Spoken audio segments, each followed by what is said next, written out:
Welcome to KRA's The Hub, the official podcast of KRA Corporation. And now get ready to hear workforce topics and trends you need to know on the go. Welcome back to KRA's The Hub podcast. This is the host of The Hub, Jonathan Overall. And today we are diving into a get to know KRA episode with a new member of the KRA team, Nicole Ganier. She is the Executive Vice President of Strategic Initiatives with KRA. Nicole, welcome to The Hub, and also welcome to KRA. Thank you, Jonathan. I'm so excited to be here. You're joining KRA, and this is your first day or second day. Second And day. we're actually both at the Not Up annual conference here in Phoenix, Arizona. How's your experience been thus far with KRA and here at the conference? Sure. I mean, what an exciting way to start a new journey and a new chapter at the National Association of Workforce Development Professionals, surrounded by so many amazing people with all having a lot of the same passion to help change people's lives in many of the communities we serve throughout the United States. I couldn't think of a better way to start. One of our KRA colleagues mentioned it's kind of my welcome party.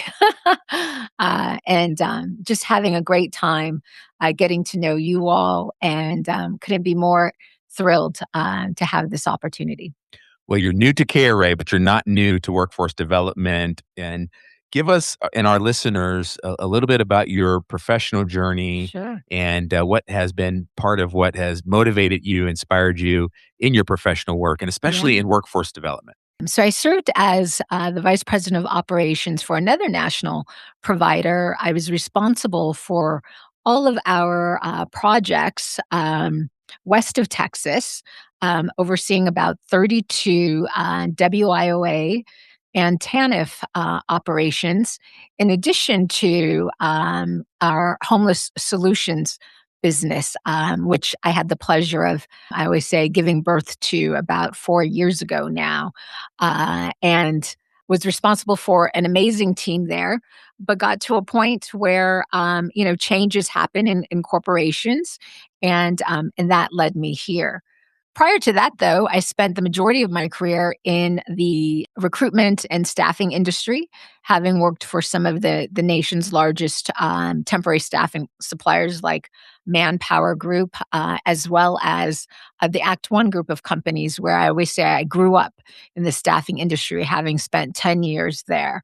Act One was a great opportunity to have the pleasure of working for a minority woman-owned business enterprise and working directly for that founder, which really helps me to be excited about this opportunity to work directly for Mr. Atterbury, another minority business enterprise, and help to grow and help KRA to realize their next level of success in the workforce development space.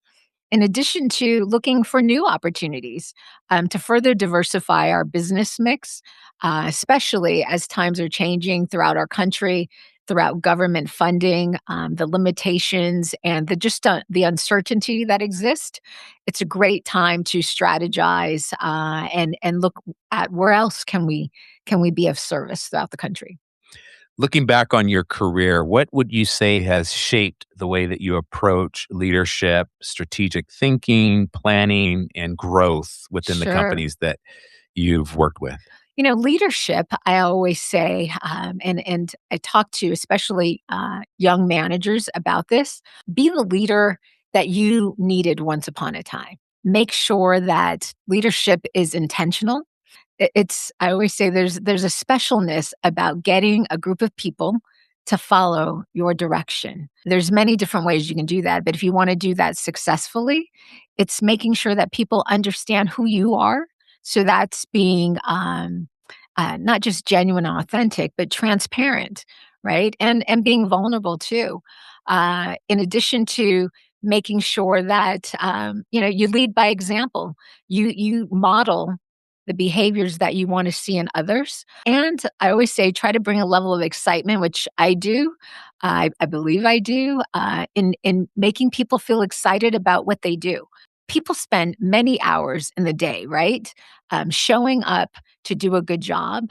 And I'm a believer that I believe most people want to do a good job. So how do we help them to be their best, to do their best on our behalf as well as the communities in which they serve? So leadership is a big point for me because I see a lot of folks out there that I would say I would question how they go about that.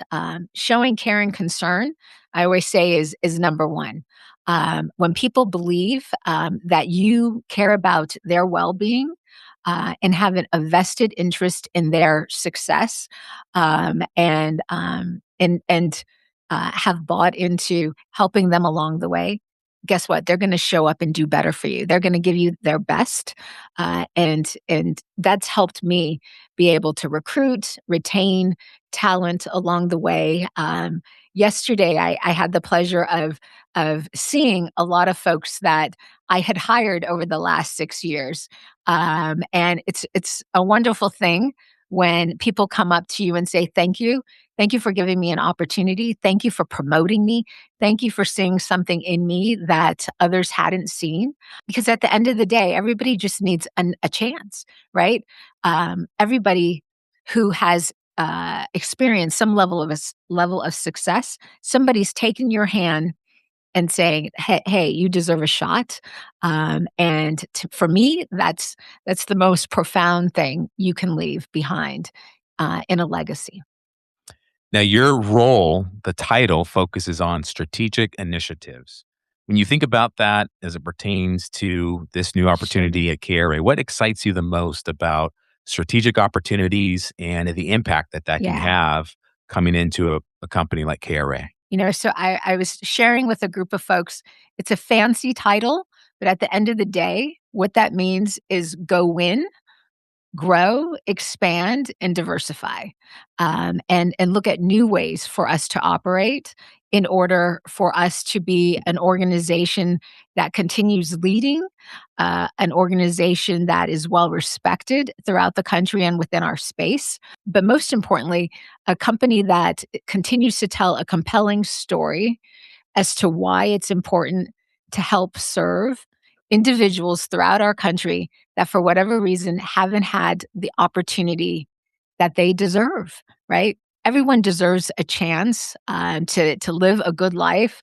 Everybody deserves to have an organization that pours into them. And I look at KRA as you may have to help me with this, Jonathan, but I love the three words on our tagline. Remind me what those are. Innovative, Yes. trusted, Yes. and excellence. That means something. And that caught my attention. And I see that in everyone that I've had the pleasure of meeting thus far. That's how we live at KRA. That's embedded in the work that we do and the results that we provide to our funding community. And that's something that is key. And when I think about culture, those are really the building blocks that are part of KRA's culture. We've talked a lot about that here on this podcast, especially through this Get to Know KRA series, seeing those ideals lived out in action. And so I'm glad you brought that up. Workforce development is continually evolving right now. There's a lot of uncertainty in the industry, technology, employer expectations are in demand for the services that we provide. There are also changing needs as well at the local level, but also systemically. What opportunities do you believe organizations like KRA need to have and need to be prepared with over the next several years? I honestly think sometimes we need to step back a little bit and look at the human experience.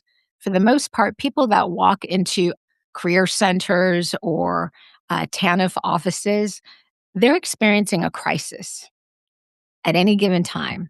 They're out of work. They don't have money to pay for food or to pay for rent. So you look at that experience. So we could help them when it comes to workforce, right? The training, the education they need in order to advance in a career, build a career pathway. We look at individuals who are food insecure, right? When you look at SNAP and ENT programs, individuals that need to, when we look at our temporary assistance for needy families, families that are struggling to make ends meet. Some have, jobs, right? But they're still on the border of becoming homeless, and many are homeless themselves. So when I look at, future opportunities for us, it's to really serve all aspects of the human experience and what young adult is going through at that time of their life, and us being a support, a resource to help them out of that crisis and into a future where there's more stability, more security for themselves. The theme at the conference that we're at has been rising up to the challenge. And I think that speaks so much to so many different people that I've had a chance to talk to, leaders, people that are working on the front lines, serving job seekers or businesses on a daily Mhm. basis. When you think about your experience in workforce development, what you're coming into in this new role, what do those words mean to you? Rise up means there's a lot more work to be done. Right? We've all, as service providers and partners throughout the country, we've all done a lot. There's so much more to go. There's so many people in need throughout this country, so many people who need the guidance and the support and the coaching that many of our centers provide, right? They need a roadmap. And so when I look at the line rise up, it tells me, keep at it, keep going. We're making impact. We just got to continue making more, stronger, more compelling change for the generation that's coming behind. Because guess what? As they say, no one's coming to save you. We have to teach people how to save themselves. We've talked as well about telling the story of who we are. And I think that's something that can get lost a lot of times in workforce development because there is a focus on doing the work, doing it well.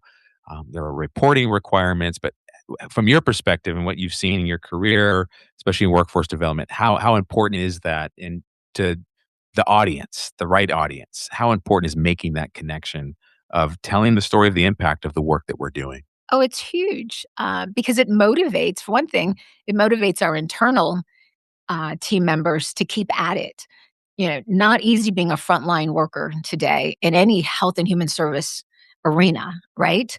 Who's not going through something on their own and then having to show up and pour into another human being, right? And helping them through that. And so telling our story internally helps to motivate. Telling our story externally helps people to have an understanding of what drives us, right? What is the specialness of KRA? I think you've heard me say, I believe part of our story is the legacy of Mr. Atterbury, an African American man from the Northeast that has steadfast stayed at it in a very consistent manner for 45 years. Think about all the lives he's changed within our organization internally, and then how that's multiplied throughout communities around the country. That's part of the legacy of KRA. That's the part of the legacy that really excites me, is to continue building upon that and expanding what we've already done, but for years to come. When you approach a role and you're thinking about growth strategically, what are some of the principles that guide you in one, coming up with a plan for yourself, but also in how you lead others that you're trying to inspire towards that growth and Sure. the strategic opportunities that are ahead?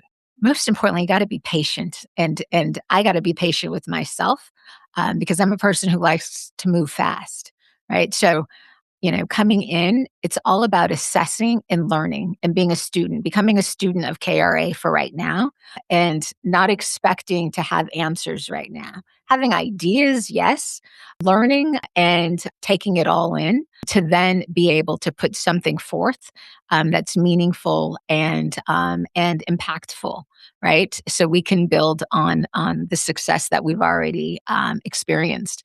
Letting people get to know who I am, I think is important because how are people going to get comfortable?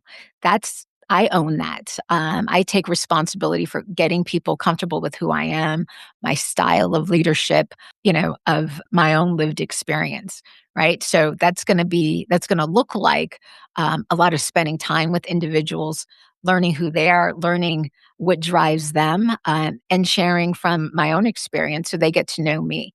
In that, trust starts to be built, right? To me, trust amongst colleagues and within an organization is humongous because then people feel comfortable being their whole self with you, right? And telling you the good, bad, and the ugly. I say, because there's no perfect.